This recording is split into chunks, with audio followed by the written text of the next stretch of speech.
Hi there. Oh, hi.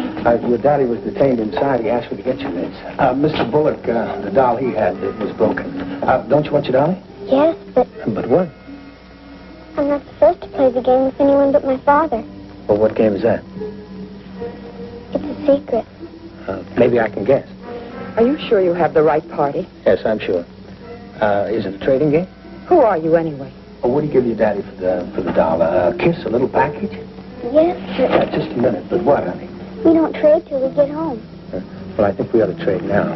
Yeah. No! Oh, when did you get this? I'm not supposed to tell. Your daddy slipped it in your pocket when you went to hug him, didn't he? That's part of the game, isn't it? Yes.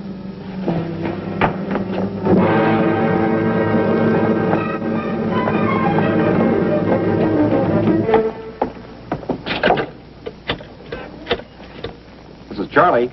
There's a dame in a nurse's uniform running out to the front entrance. Hold her for questioning. Okay. Well, there you are. Mister, you've just saved the United States government about $10,000 worth of revenue. Oh, he saved a great deal more than that. What do you mean? It just can't be explained in terms of money. Come on, I'll help you make the arrest. Well, you can go home to your Aunt Peavy now. I can? Now, don't you want it? Of course, but shouldn't I tell my daddy first? Well, I'll see that he knows. Are you a friend of his? I'm a friend of your mother's. Then you're a friend of mine. Bye. Goodbye. Goodbye, Mr. Diamond, and thank you very much. Come on. And she was back where she belonged. The tough part was that one day she'd find out what kind of a guy her old man was. Well, anyway, she'd know something that few women ever learn. That is to beware of a man bearing costly gifts.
Please, open up.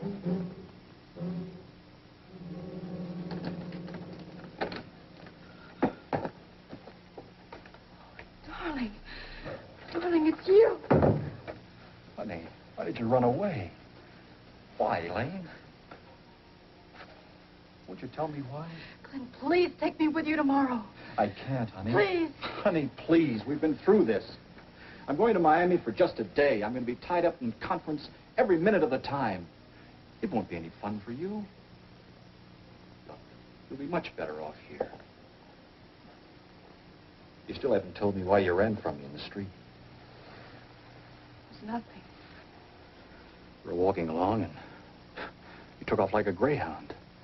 You seemed frightened. It was nothing, I told you. I have to take my head off. Sorry. Please take me with you, Glenn. You're a strange girl. Sometimes I think I know you, and sometimes I don't. I can pack in 5 minutes. Honey, look, I want my head cleared for work. I don't want to have to worry about you bored in a hotel room waiting for me. But I'll be stuck here, too. I don't know anybody in New York. Well, honey, there's so many things to do. Alone? Why are you so terrified of being alone just for a day? When I met you 3 months ago, you lived alone. Well, I had friends in Milwaukee. Honey, something is terribly wrong. And if it's that important to you, I'll postpone my trip. No. I'm sorry, darling. I was just being feminine and foolish. This is the first time you've had to leave me, and, well, this is a big, unfriendly city. Suppose I get someone to take you out while I'm gone. Who? I'll get a friend, and I promise you, you won't be alone while I'm gone.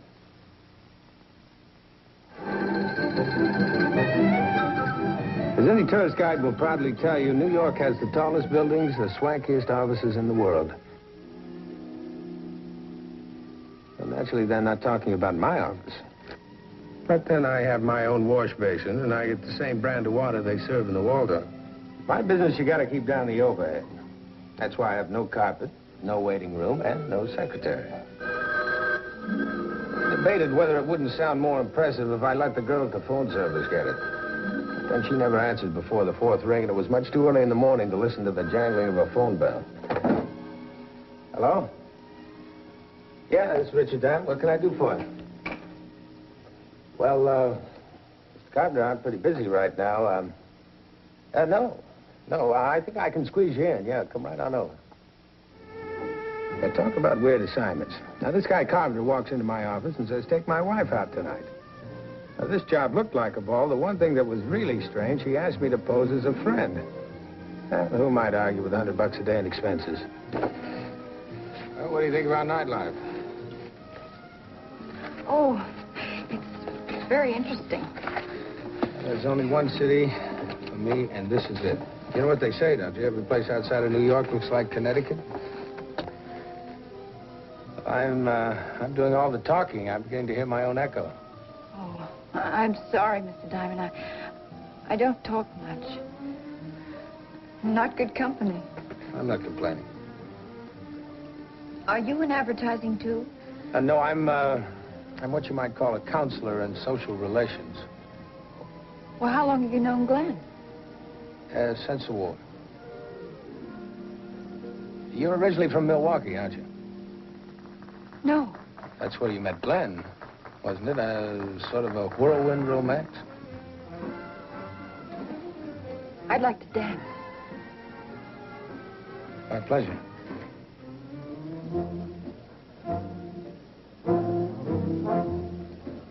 I was beginning to feel like a heel accepting money for escorting such an attractive girl. For a moment, the impractical Richard Diamond spoke up in a small, tremulous voice and said, just charge it for the drinks and taxis.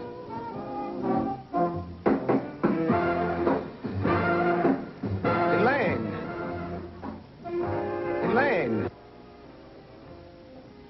Waiter.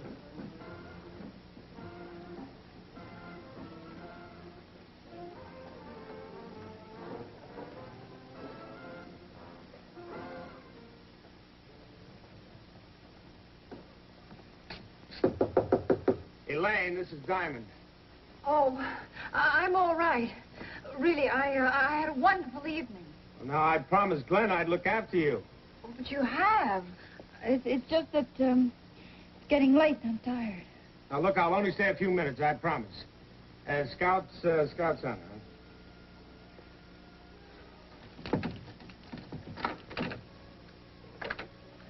Really, Mr. Diamond, there's no need for you to be upset now. I get these dizzy spells, and Well, I've had them since I've been a little girl, and all I do is lie down and they pass. Well, did you see something in the restaurant tonight that brought on this dizzy spell? Oh, I suppose it was stupid of me to run away, but, well, I didn't want to cause a scene in a public place. Well, is there anything I can do? No, nothing. I'm just a very moody girl, Mr. Diamond. You thought of doing anything about these moods? Like what? Like seeing a doctor? You mean a psychiatrist? That's what you mean, isn't it? Well, no, I didn't say that. Well, that's what you're thinking. You think I should be put away, too. Well, who else thinks that? Oh, I'm so sleepy. I really would like to go to sleep. Okay. You sure you're going to be all right? Don't open the door. Don't let them in. Tell them I went away. Well, tell who? Don't open the door, please.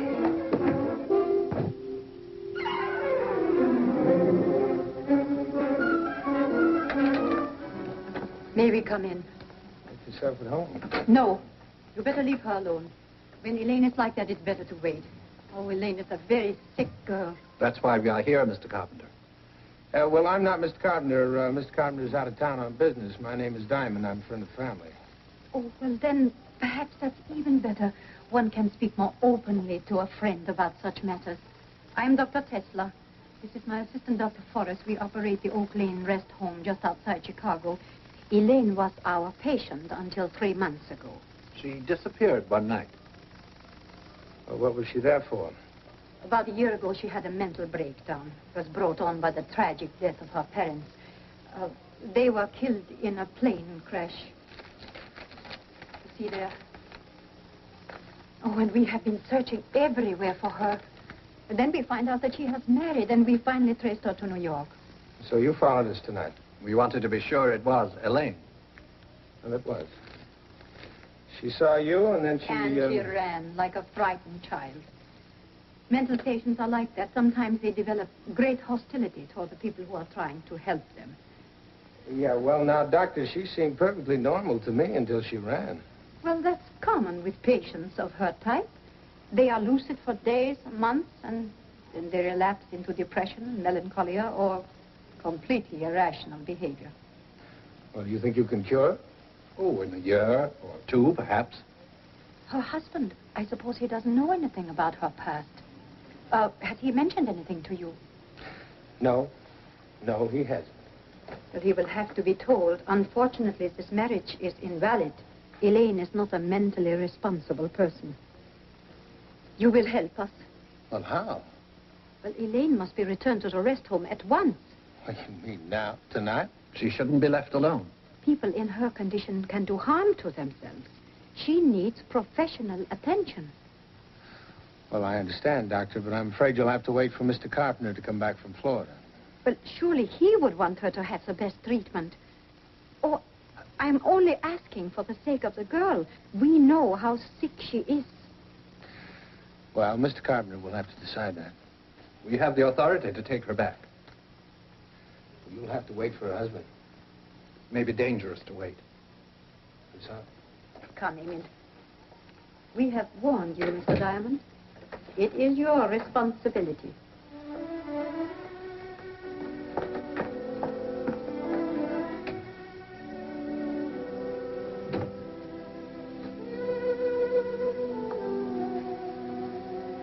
Who were those rude people? Well, they said they were your doctors. Dr. Tesla and a friend. I never heard of them. Well, then why did you hide? I'm not used to being questioned. I said I never heard of them before. Never.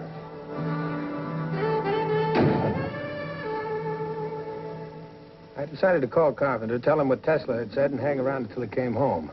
I didn't want Elaine to know I was calling her husband, so I went downstairs to use the phone in the lobby. Long distance? I'd like to call person to person to Mr. Glenn Carpenter in Miami at the Elgin Hotel.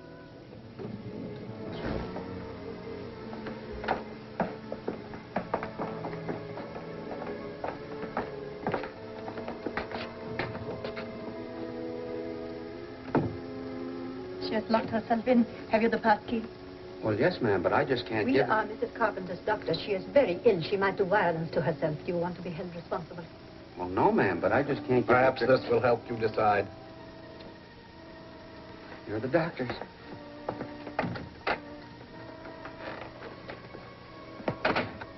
Please bring the hotel wheelchair. We will take her down on the service elevator. Yes, ma'am. The Hotel Elgin in Miami, operator. That shouldn't be too tough. I'm sorry for the delay, but there's a convention in town, and all the lines to the Hotel Elgin are busy. Would you like me to keep trying and call you back? Yeah. Yeah, I would.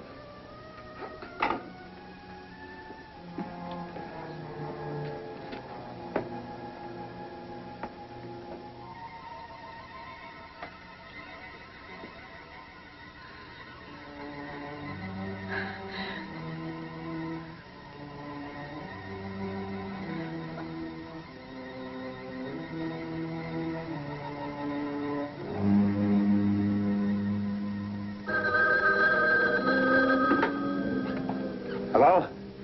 Mr. Richard Diamond? That's right. On your call to Mr. Carpenter in Miami, he doesn't answer. Shall we keep trying and call you? Yeah, would you? No, don't bother.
Hey, who was in that cab? Oh, two doctors and Mrs. Carpenter.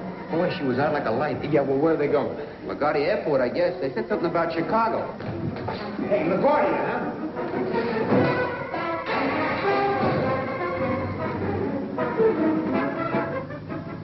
Flipsville.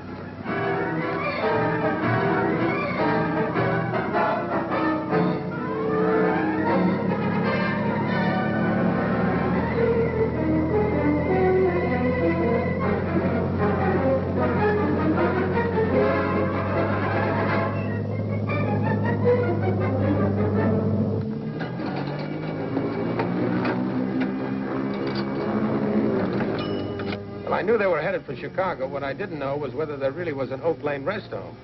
Hello, I'd like the phone number of the Oak Lane rest home in Chicago, please. Just a moment, sir. I'll have to check it with Chicago information.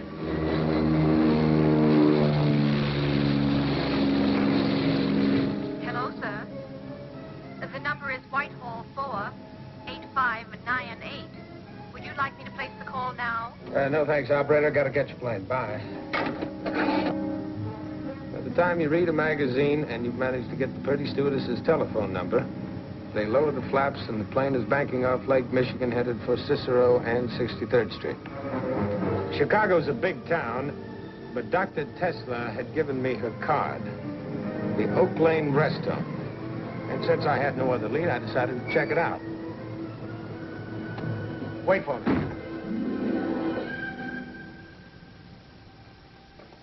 It's an incredible story, Mr. Diamond. Fantastic and incredible.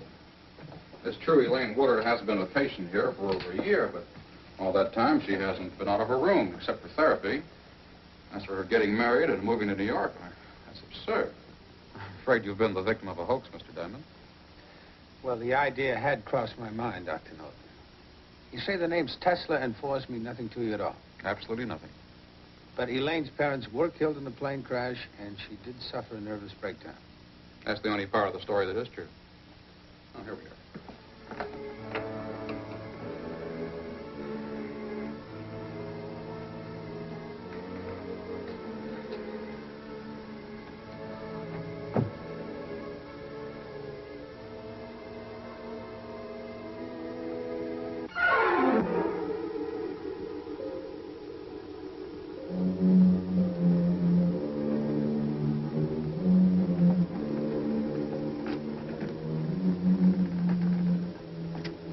Well, Mr. Diamond? Well, Doctor, I'm afraid I owe you an apology. Not at all. I've done the same thing in your place. Dr. Norton was pretty convincing. But I'm a suspicious guy by nature, and the whole setup seemed just a little too pat. I talked my way into the morgue at the Chicago World-Telegram, hoping I'd find a picture that'd tell me who the real Elaine Willard was. And there she was, with a smile on her face that hadn't been there since she'd first met a charming pair by the name of Tesla and Forrest.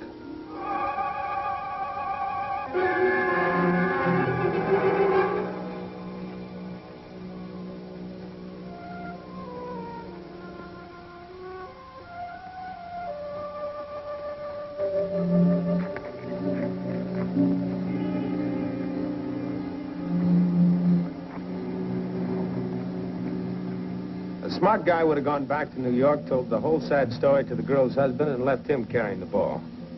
I wasn't smart, I was sore.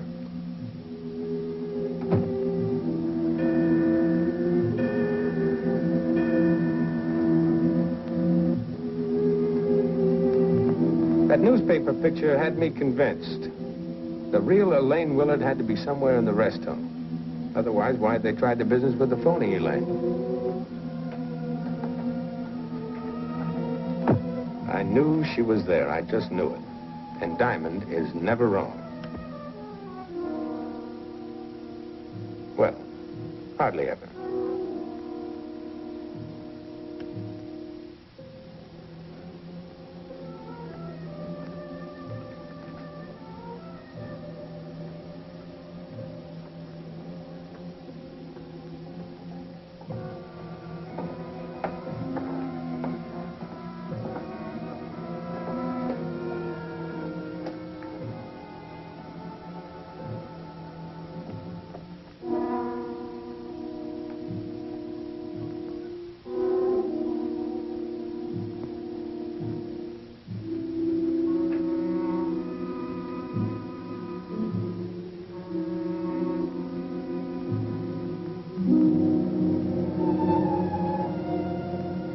Injection, isn't it? I'll see to it.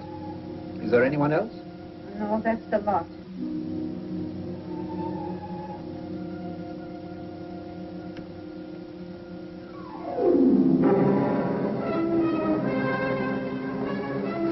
Hey, Elaine, wake up. Come on.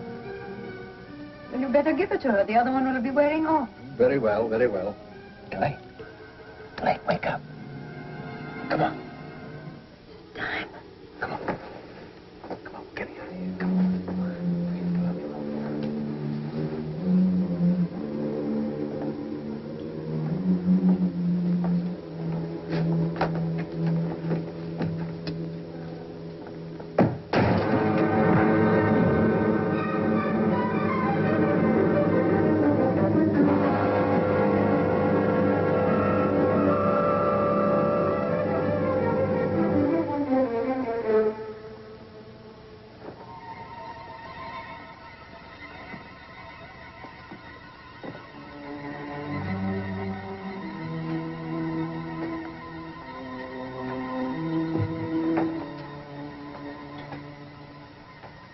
They tried to pass her off as you. Who is she?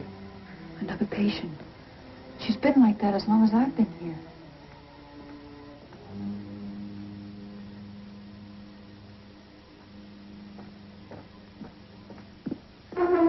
Dr. Forrest! Mr. Willard! Mr. Willard! Mr. Willard, come quickly. Elaine is gone, and Dr. Forrest has been attacked.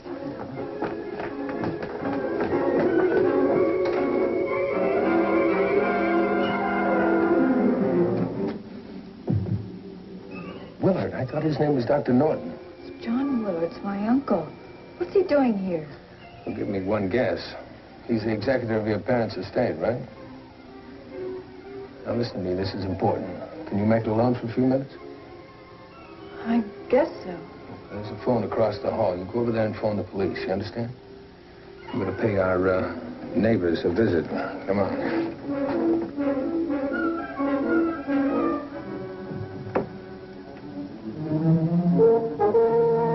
How could you be so careless?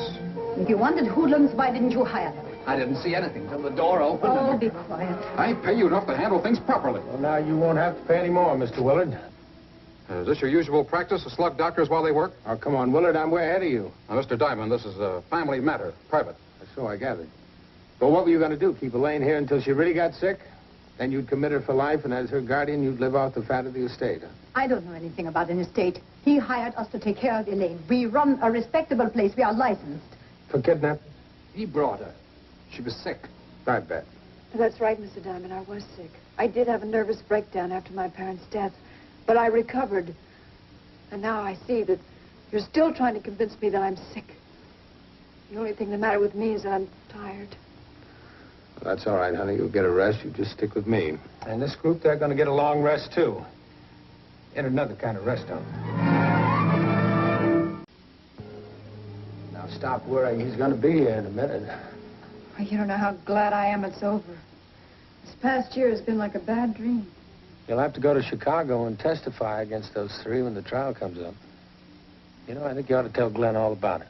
You don't know how many times I wanted to tell him.